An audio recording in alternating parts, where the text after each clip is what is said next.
Today, we're diving into understanding contracts, specifically focusing on real estate agreements.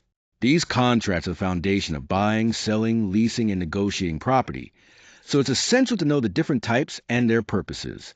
First, we have the purchase contract, which is a core agreement that transfers ownership from one party to another. This is the main document in most real estate transactions. Next is the lease contract. This defines the terms under which a tenant can occupy a property, such as the length of the lease and payment details, also considered a core contract. Then there's the option contract, which is key because it reserves the right to buy a property in the future, giving the potential buyer some flexibility. Lastly, the addendum modifies existing contract terms. It's linked to the original contract but allows changes or additions without rewriting the entire agreement. Understanding these types, their purposes, and their status in transactions helps us navigate real estate deals more confidently and effectively. A real estate contract is essentially a legally binding agreement between the parties involved in a property transaction. What this means is that it outlines the specific rights and responsibilities each party has, from the buyer to the seller. This contract also clearly defines the price of the property, the timeline for the transaction, and any conditions that need to be met for the deal to move forward. So, it's not just a simple agreement. It ensures that everything about the transaction is enforceable and clear, protecting everyone involved. The key elements here are the terms, the parties involved, and the conditions of the sale. Understanding these components is crucial to grasping what a real estate contract really is. Here, we focus on the four main types of real estate contracts that are most common in both residential and commercial transactions. First, the purchase and sale agreement is crucial because it sets out the price, terms, and conditions for transferring ownership of property. This contract is essential for the actual transfer of title from seller to buyer.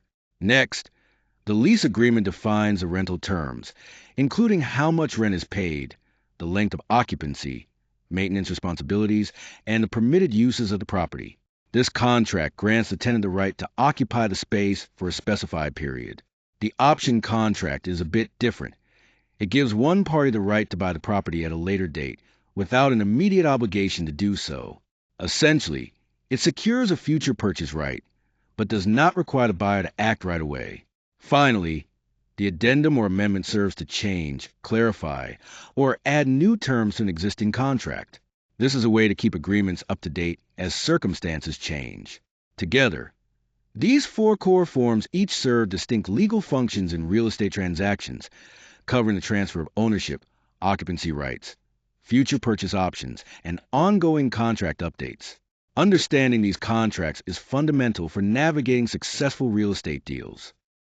Here, we're looking at the core agreement in a real estate transaction, the purchase and sale agreement. This document is critical because it clearly outlines the obligations of both the buyer and the seller. It's more than just paperwork. It's the foundation that makes the deal legally binding. First, the agreement includes a binding offer. This is where the price, the terms, and the necessary signatures come together to turn months of negotiation into a contract that can be enforced by law. Next is the inspection period. This is a window of time given to the buyer to thoroughly inspect the property. It allows them to either request repairs or, if serious issues arise, to exit the contract without penalty based on the agreed terms. Then we have earnest money. This shows the buyer's serious intent to follow through with the purchase. It's a deposit that is either applied toward the purchase price or returned, depending on whether the sale goes through as planned. Finally, there's a closing date. This date is crucial because it sets the timetable for when the funds will be transferred, the title officially changes hands, and the buyer takes possession of the property. Each of these elements works together to create a clear, enforceable agreement that protects both parties and ensures the transaction moves forward smoothly. Now, let's dive into the core components of a lease agreement. First up is the rent amount, which specifies how much the tenant will pay and when these payments are due. Next is the lease term, meaning the length of time the tenant agrees to rent the property. Then there's the security deposit, which is a sum held to cover potential damages or unpaid rent. We also have the tenant and landlord obligations, outlining what each party is responsible for during the lease, ensuring clear expectations. Finally, maintenance responsibilities define who takes care of repairs and upkeep, helping avoid misunderstandings. Altogether, these standard terms create a framework that protects both the rental property owner and the tenant throughout the occupancy. This slide focuses on option contracts, which are one of the 12 types of contracts we'll be discussing.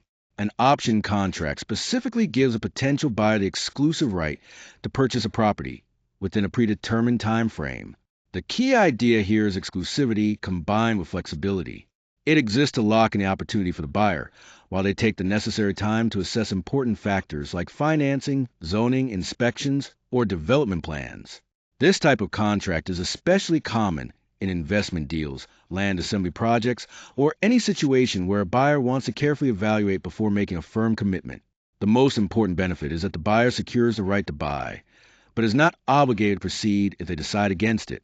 It's a way to ensure punctual terms with a deliberate commitment strategy. Let's talk about contract conditions, specifically contingency clauses.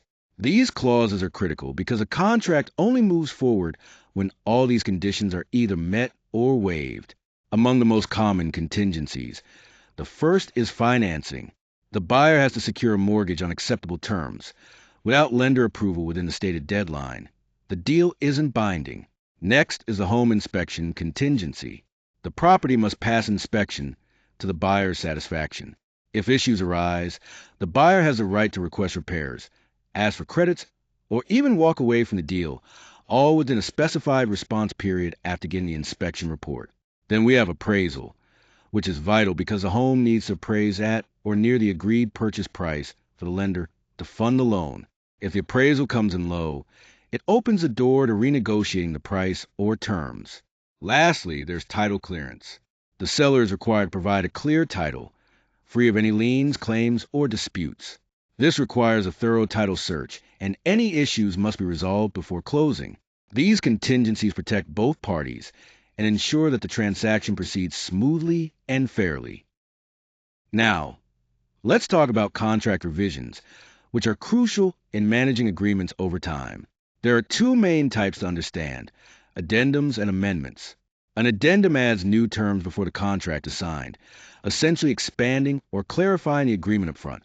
An amendment, on the other hand, changes terms after the contract is already in effect.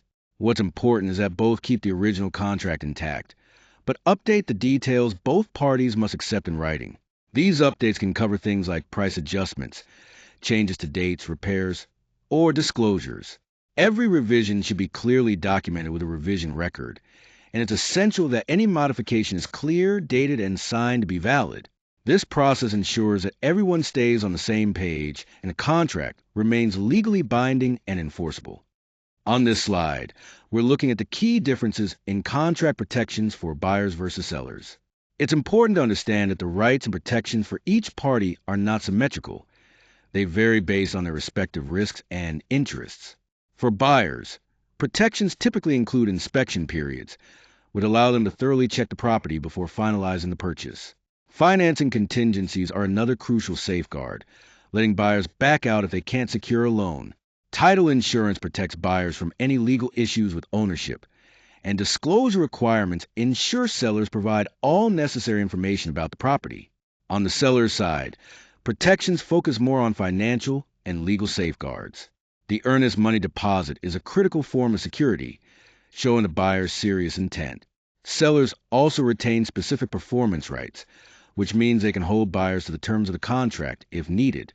Liability limits help sellers manage potential legal exposure during the transaction.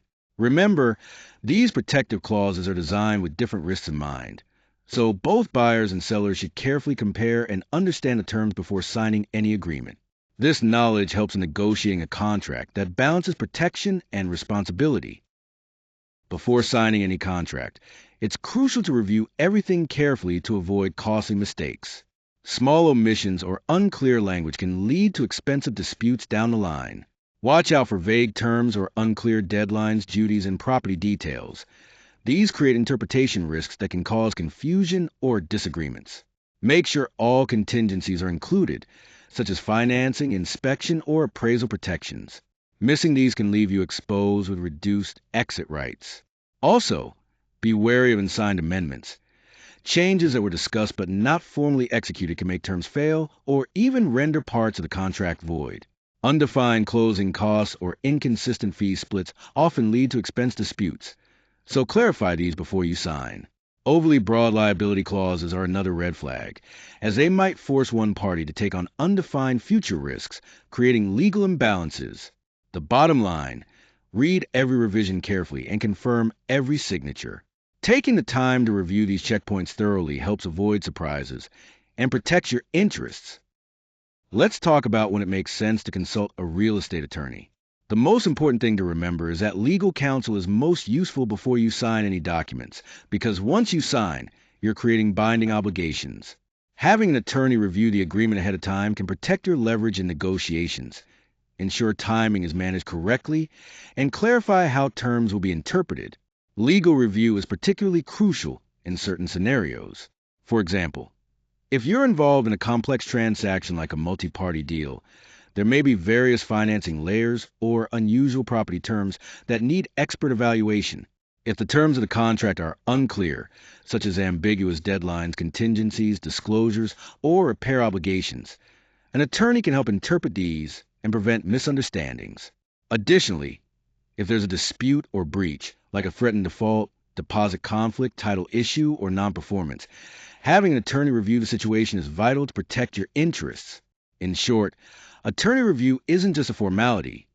It's a strategic step that can make a big difference in how smoothly your transaction goes and how well you're protected legally. As we wrap up, let's focus on the key takeaways you need to remember. First and foremost, always know the contract inside and out before you sign. Every contract is designed to allocate rights, duties, and risks between the parties involved. Different documents like purchase agreements, leases, options, and addendums all serve distinct purposes, so it's important to understand their specific roles. Contingencies are there to protect the deal if certain conditions change, so don't overlook them. Sometimes, small clauses can have a big impact on the protections for buyers or sellers, so pay close attention. And if you encounter unclear language, that's your signal to pause and seek advice before moving forward. The best approach is to read every contract precisely, negotiate deliberately, and sign confidently. This way, you'll safeguard your interests and make well-informed decisions.